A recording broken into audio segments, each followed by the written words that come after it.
What's going on, guys? My name's Kyle, and today's video is going to be about the top mistakes I see new sellers making when they're doing their product research. So the first issue that I see come up a lot is people find products that are too competitive. So what I mean by that is when you're looking for a product, you found the product through, Jungle Scout's search terms, it has the sales, and then you go into Amazon and then you check the product. So you do the main keywords and you search it. So for this example, I have yoga mats. So you search yoga mat and then you see, okay, I go to my Jungle Scout web extension and then I look at all the different numbers and I see, okay, wow, the sales are crazy. 25,000 sales a month, 10,000 sales a month. I mean, the people that are doing the worst are doing like 1,000 sales a month. This is crazy. This is a product that I want to get into. No. Because look at the reviews. The average reviews is 1,200 reviews. So in order to compete with the people on the first page, you would need to have close to that many reviews or just a huge sales velocity to get up there. Generally, when you see those high reviews, it means it's a competitive product because there's a lot of people in that niche. It's a well-developed niche. And then we can even scroll down. And I'm sure that when you look at the bottom, there's 220 pages of yoga mats. So that's a lot of competition. That would be really difficult for a new seller to get into. So this is a prime example of a product that has the sales, but it's way too competitive. You should not go into that product. And you can tell by looking at how many listings there are of that product, as well as how developed those listings are, meaning how many reviews they have, how long they've been selling for. These products that have been selling for a long time and they have these reviews, it's really hard to penetrate those markets and start selling the same product. And then you can see, like I said, there's 220 pages. If there's 20 listings per page, that's a ton. So it would be really difficult to start selling this product. So definitely a no-go. It's too competitive. Now, on the other end of the spectrum, another mistake that people make is finding products that are not competitive. So all the listings on the first page have low reviews, under 50 reviews on the first page, but there's not a demand for the product. And the way you can tell that is just the same way that I'm looking at on here for yoga mats. I have another example of pumpkin decorations. So pumpkin decorations, who knows, maybe people like that. So I go and look it up on my Amazon.com, pull up Jungle Scout in the web Chrome extension, the Chrome extension. And you can see, okay, the reviews are really low. Average reviews for the first page is 27 reviews. That's low. That's a product that we could get into because it's not very competitive and it'd be easy enough to get to the first page because it's kind of, there's not a lot of competition.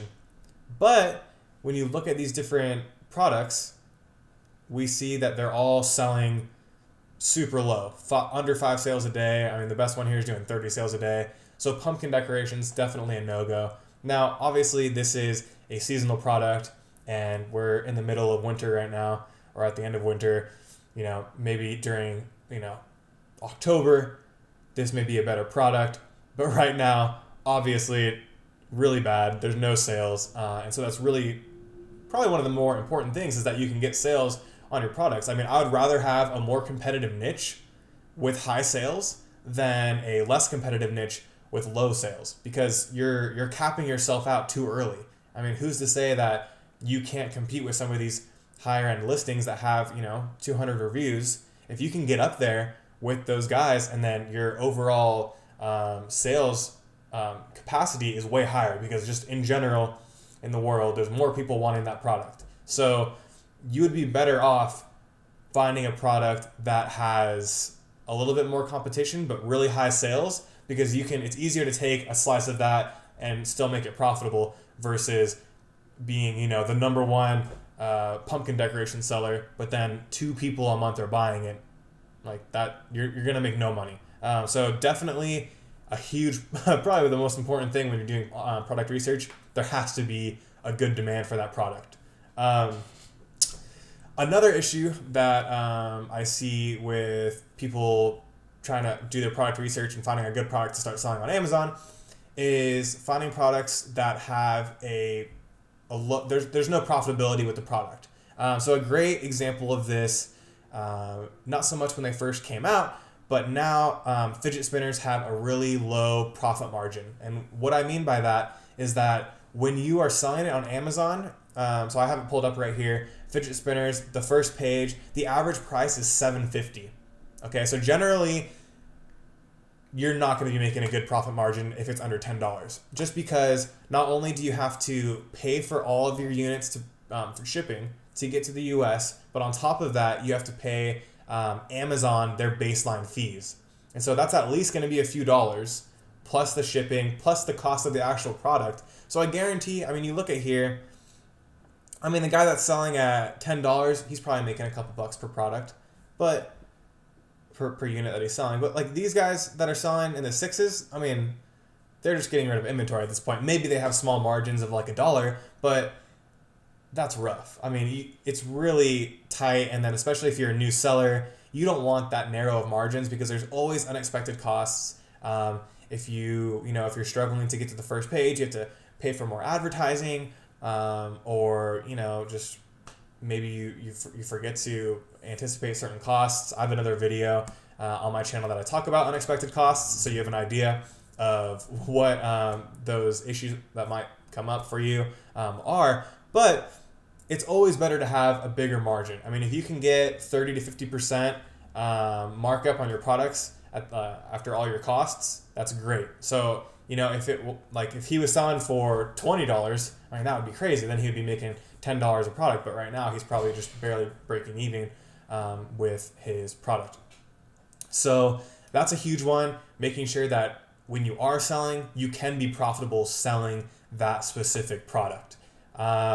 And then really quick, when you find the product, to see if it's profitable, because I mean, you don't know, maybe it's not expensive for the product. It's pretty obvious if it's under $10 you shouldn't sell, but sometimes with certain products, maybe they're all going for $40 and you're looking at it, it's not very competitive, high sales, and you think that this is a great product to get into, but you need to look at how much it costs to outsource that product. So if they're outsourcing for $30, that's not the way to go. So the way you can check that is just go into Alibaba, search in your keyword, and then you can kind of get an idea generally of how much it's going to cost, and just kind of plan for the upper end of the ratios that they're giving you. So, I mean, some people will have like this one, 80 cents to $2 per piece.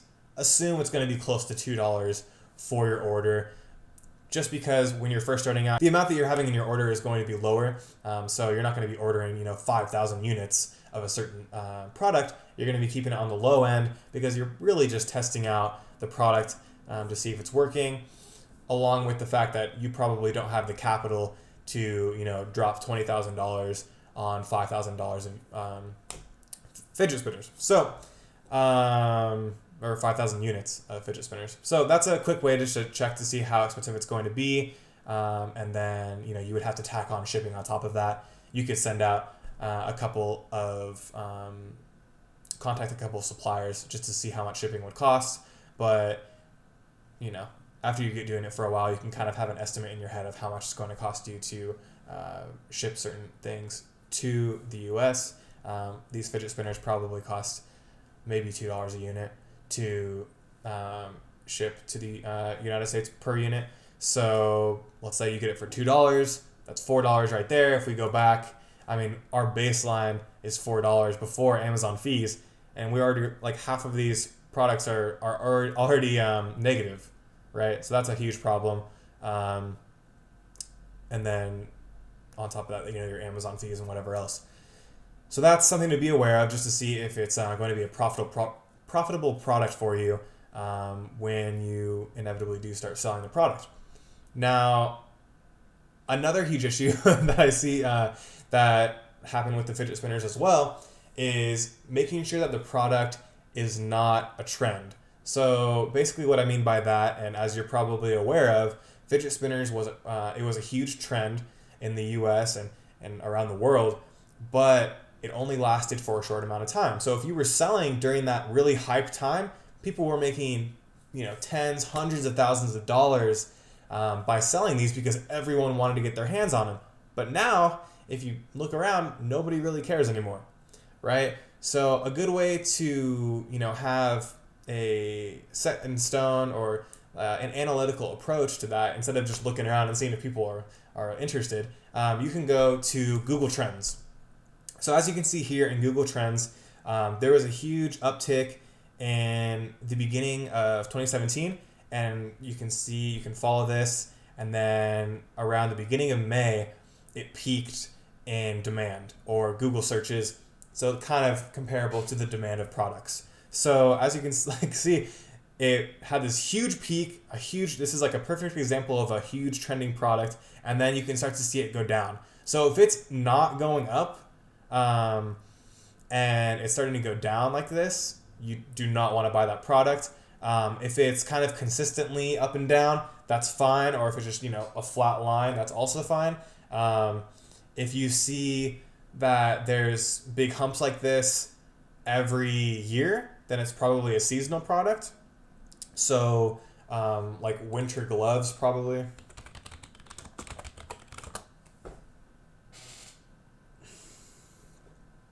So as you can see here, it looks like it could be a seasonal product because it's going up around, end of October to January.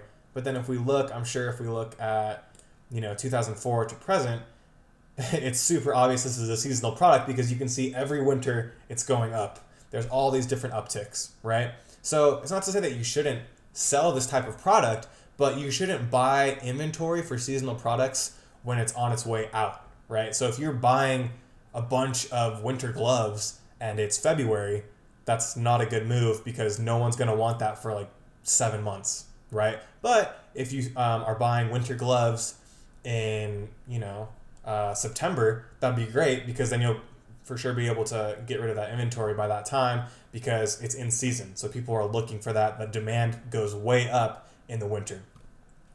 So that's a good thing to do. Definitely give it a quick search in Google Trends when you're checking out your product just to kind of see what the demand is and any trends that you can identify in the searches on Google.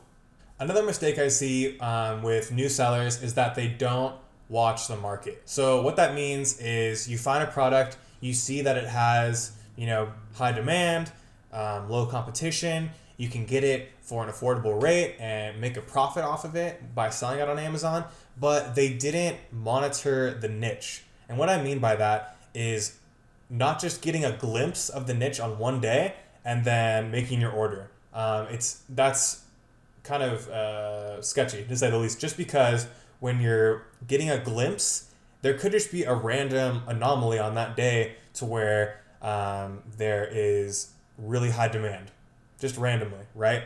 Or another thing that happens is maybe they did a huge giveaway over the course of 3 days, right? They did a huge giveaway. They gave away 500 units of product. And then you're looking at their listing and you're like, wow, like they only have 5 reviews, but they're selling, 1,000 a month, or, whatever Jungle Scout determines, because those giveaways skew Jungle Scout numbers. So what you want to do is monitor the niche to see how much they're selling over a course of time and not just a glimpse in time, right? So one way to do that is the product tracker on Jungle Scout.